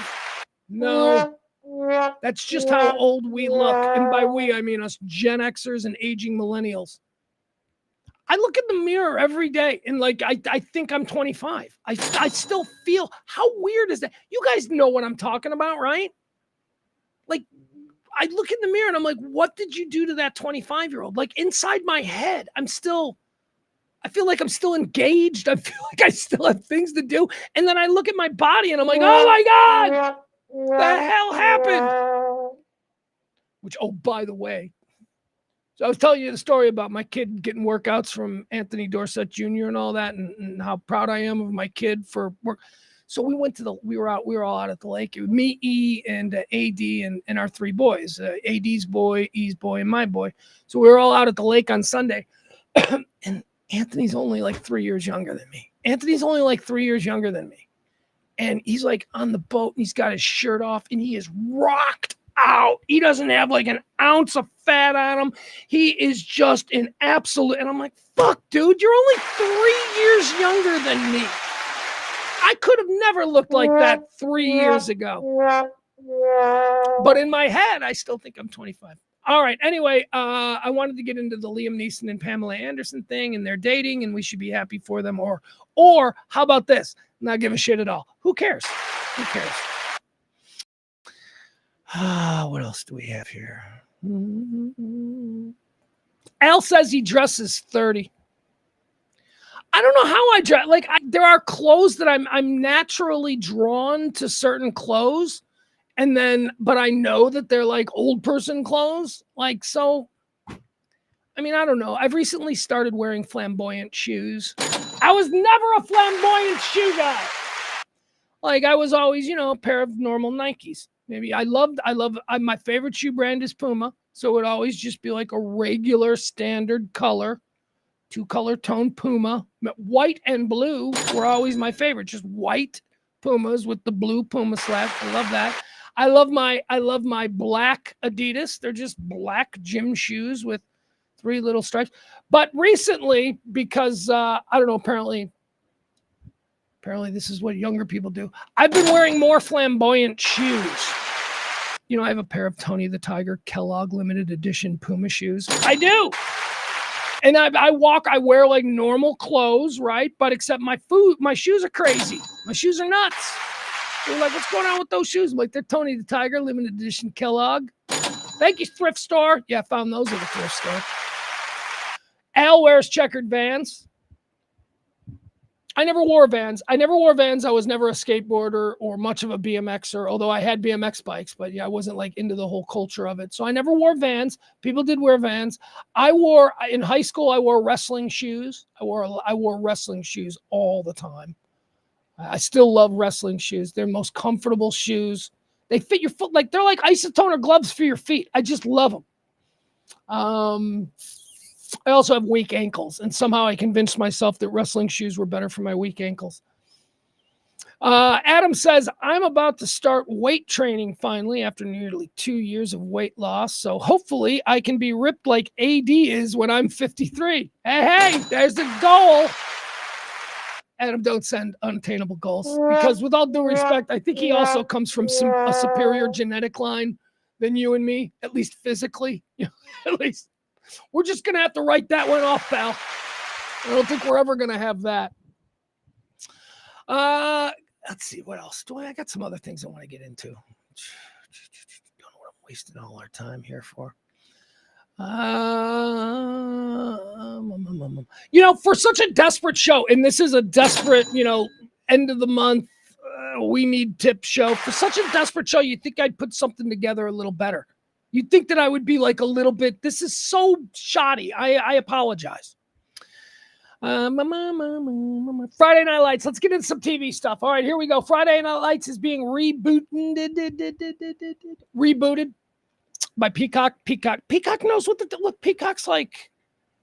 Peacock's doing good. I don't watch Peacock. I refuse to watch Peacock. One very simple reason. I will not watch anything streaming where I have to watch real old-timey commercials. And Peacock makes me watch commercials. So I'm like, fuck Peacock. I don't care what kind of content you have, how interested I am in watching that. It is 2025. I no longer sit, for like 3 minutes and watch commercials. I am no longer willing to be held hostage by when you decide I need a break from watching what I'm watching. I hate that. And, they do it. They try to be cute about where they place commercials. They get it right at an important part, and then they're like, here's a commercial. No, I don't play that game anymore. But with that said, Peacock is really going all in. I know a lot of people who watch Peacock. They got like big shows. They've launched like original, like isn't that like Love Island UK or something? They got a bunch of stuff on Peacock that people watch. Again, not me, but some people. What they have figured out is that NBC Universal owns all of these timeless classic properties that at their core appeal to the prime money demo, which is young people. Peacock wants nothing but young people watching. And Peacock has come up with the idea that they're just going to go into the NBC Universal vault and they're going to take all of these well-branded and well-known entities and they're going to reboot them for modern kids. Hey, if in the 1980s, if young people loved the Will Smith Fresh Prince kind of thing, I think that those still appeal to kids today. So we're going to reboot it. We're going to change it. We're going to make it darker because it's darker times. They've done that with a number of shows, and Friday Night Lights is the latest that Peacock is trying this with. So Peacock's rebooting Friday Night Lights. They've reached out to by the way, it's the original it's the original showrunners and writers and all of that. So it's not like, it's not going to have any of the same vibe. I don't know that Peter Berg is involved. Is Peter Berg alive or dead? Did Peter Berg die? No, Peter Berg's alive. Nothing can kill Peter Berg. Who's the guy that died that I always get confused with Peter Berg? Bill Paxton. That's who it is. It's Bill Paxton who's dead, not Peter Berg. Very similar actors, if you ask me. Peter Berg's a good director. So I don't know that he's involved in Friday Night Lights, but I do know that they are going to reboot it, and they've reached out to a number of stars from Friday Night Lights. We do not know their availability. It's being kept very quiet. We don't know who's in. We don't know who's out. Well, actually, that's not true. We do know who's out, and it's a big one. Out of the reboot of the brand new, what are we calling it? The brand new Friday Night Lights. Riggins. Sorry, guys. Taylor Kitsch is his name. Did you know that? The fact that it's been like 15 years since Friday Night Lights went off the air. And back then I was like, this guy Taylor Kitsch is going to be a household name in a year. Nope. Never worked for him. He made that John Carter movie, right? That massive Disney bomb, and that kind of killed his career, I guess. All right, here you go. Taylor Kitsch did not become a big star. What the? Hold on. Oh. Hold on. Is that working? Yeah. All right. All right, let's watch what he has to say, and then let's break down his response because I think it's telling.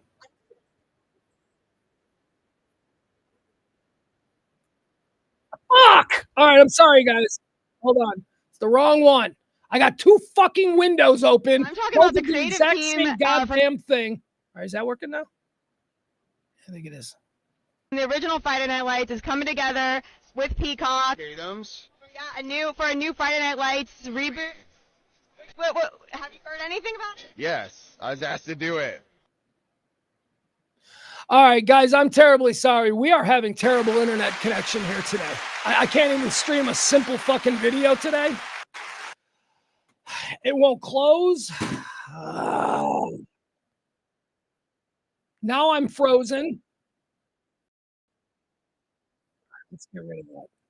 Taylor Kitsch Riggins is absolutely not going back. He will not be appearing, not even in a case. He has no interest. And if we were able to watch the video, you would get to see him roll his eyes and go, I'm not going back. Here's what's interesting about this from Taylor Kitsch's point of view. Does he think he's more famous than he is? Because he ain't famous. Here's what he did. He did John Carter. That movie bombed. He became toxic because everybody figured he just can't be a movie star. And he's done a couple of TV shows. He American Gothic is that what is it? I don't know, where he plays like an outdoorsman or something. It's not a new series. I guess we're waiting on season 2 of it. It's pretty good, but that's like the only thing that he's done. And that's not a high profile victory. That's just like some show that some people have seen on Prime, or you know what I mean? It's not even like. So I don't know why Taylor Kitsch is being all snooty about doing Friday Night Lights. I wanted to play this for you because he said, yeah, I'm not going back. Dude, you should, because that's the only thing that you did that, come on, man. That's you should take the paycheck.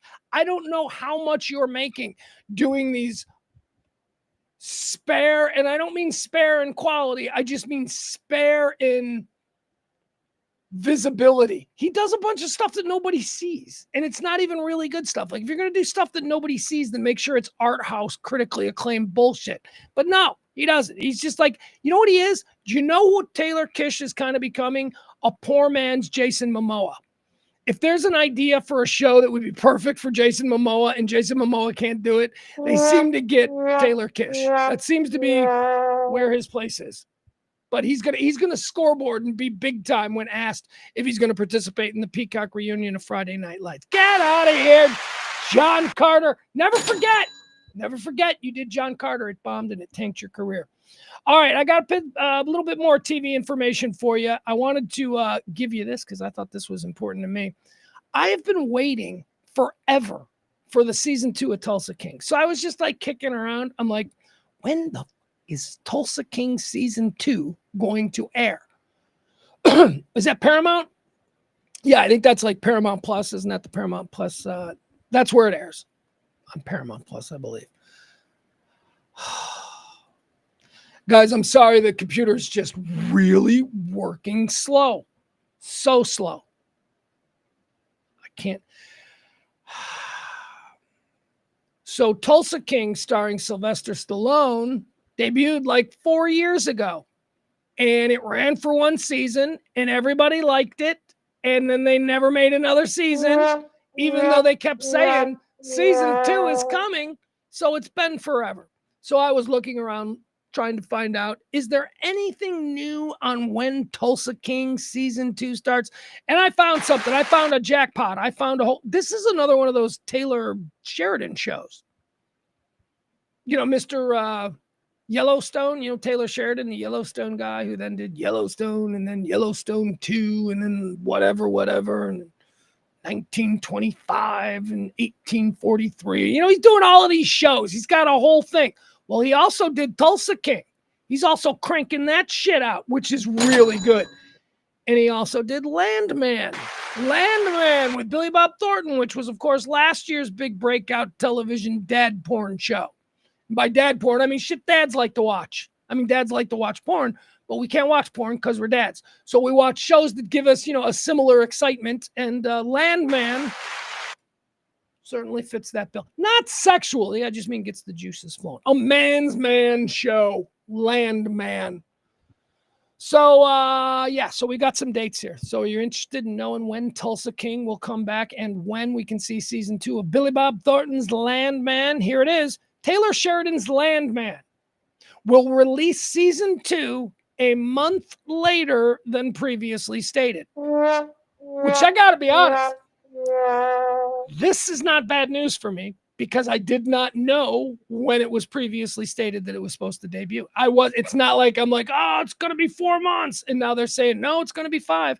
I don't care. I'm fine. I'm just hearing about this now. In mid-May, Paramount CEO Chris McCarthy said the Fort Worth film series would debut its new season on Paramount Plus in November. This release window was in keeping with the show's first season, which also premiered in the same month last year. Excuse me. During Paramount's second quarter earnings call back on July the 31st, McCarthy unveiled release windows for several of the company's Sheridan-created shows. All right, are you ready? So now we know Landman Season 2 will debut in December, just in time for Christmas. We'll all be talking about it. Oh, you watching Landman? That'll be the thing. But here's Tulsa King. Let's find out about Tulsa King. The Sylvester Stallone-led Tulsa King will premiere Season 3. Are you ready for this? In September. Dude, we're getting called Tulsa King next month.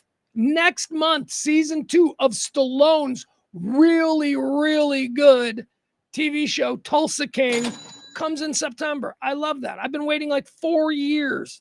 I don't know, maybe 2 years, whatever. It's been a long wait for whatever's coming next for Tulsa King. Actually, maybe was there a season 2 of Tulsa King? I think there might have been. I think this is season 3 that I feel like we've been waiting forever for. Anyway, it's been a long time. But now we're learning that we're also going to get Landman in December. So in September, we're going to get the new season of Tulsa King. In December, the new season of Landman. However, we also have a new discovery of mine. Not a new discovery of mine, but a couple of months back. Yeah, you heard me talking about. In October, the new season of the Jeremy Renner show, Mayor of Kingstown. I forgot the name of the show. So September is going to give us the new season of Sylvester Stallone's Taylor Sheridan written Tulsa King. In October, we're going to get the new season of Taylor Sheridan's Jeremy Renner show, Mayor of Kingstown, which is really good. And then in December, we're going to get the new Landman. Billy Bob Thornton and Landman. All right, so there you go. For you Taylor Sheridan fans, as I am, we're all caught up. I'm not that big of. I mean, I like his I don't like 1883 and I don't like 1923 and I don't like that shit. Okay, I like his stuff that takes place in the modern world. Taylor Sheridan content that takes place in the modern times. I like. There you go. What do you mean you don't like 1883? Dude, I hate Westerns. I can only watch a wagon stuck in a creek bed for so long, okay? Every fucking Western show I've ever seen has a scene where they're trying to get the covered wagon, and it's just, I don't care. Tulsa King, Landman, and Stone. Those are the good ones. All right, guys, that's going to do it. I think we're done for the day. The computer is acting strange, and the glitching. I keep glitching here. I would like to ask you one more time, if you haven't made plans, come on out and join me tonight. We're going to be doing trivia every Tuesday night, 7:30, 4060 Beltline Road at the back 9. It is trash trivia. We got fun stuff to give away. Come talk me off this ledge. It's a very anxious couple of days because of the pledge week that is failing miserably. Once again, I'd like to remind you, if you can help us out this week, drop a little tip, Venmo, Cash App. Keep this kind of local, independent, everyday, non-political, middle-of-the-road hot takes in business. Help us out if you can. Drop it there in the Venmo, or you can drop it in the Cash App here. I'll put this up one more time while I figure out if there's anything else that I need to talk to you guys about. Oh, I gotta write a whole new category. I gotta write the final category for trivia tonight. All right, once again, thank you to Barney. Barney was the only person that has tipped so far. I appreciate that. I was so nice when I woke up this morning, 7 o'clock, or maybe it was a little bit later than that. I don't know. But whatever it is, I looked at it. And because it was one of those deals, here, I got to set the tone for you. So I was really bumming that day one of Tip Fest, or whatever we want to call this, that day one got nothing. And then, like, in this like real strange desperation thing, I woke up and I remember I reached for the phone and I clicked on it to see if there was anything, and there was something there. And tiny little micro thing. Like for a moment there, I was like, oh man, that's fucking cool. Oh, thank God. Maybe it's not as bad as I think it is. Barney, got to me today. Oh, Pugs, you're such a pussy. No, man, this is what I'm talking about. This is that we can deliver these little things to people, and they add up. That's called being a good dude. So thank you very much. I appreciate that, Barney. You made my morning. I was going to be really sad, like, oh, my God, I don't know what to do. I got to go drive Uber. I can't be doing these shows during the day anymore. You know what I mean? Like, what am I going to do? So thank you, Barney. I do appreciate that. All right, see y'all tonight. And I'll see none of you. Fuck you. I'll see none of you tonight at trivia. Like, it's like the worst joke going that I pretend like some of you guys come out and play trivia with me on Tuesday nights. You don't. But that's okay. Because as long as this group of you show up every day here and give me somebody to talk to, we're going to be in business. Well, you know what I mean? Spiritual business, karmic business. Do I have anything else? I don't think I have anything else. Bill Paxton went to my high school here in Fort Worth, Arlington.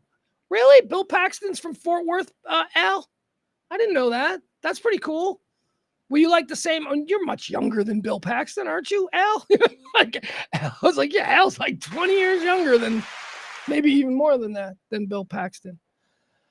All right, I got nothing else. I love you guys. We'll see you at Twitter. No, I won't. Trivia. No, we won't. I won't see you at trivia tonight. No, I won't. Maybe some of you. I'll see Bill. I know I saw Bill. I'll see Parker.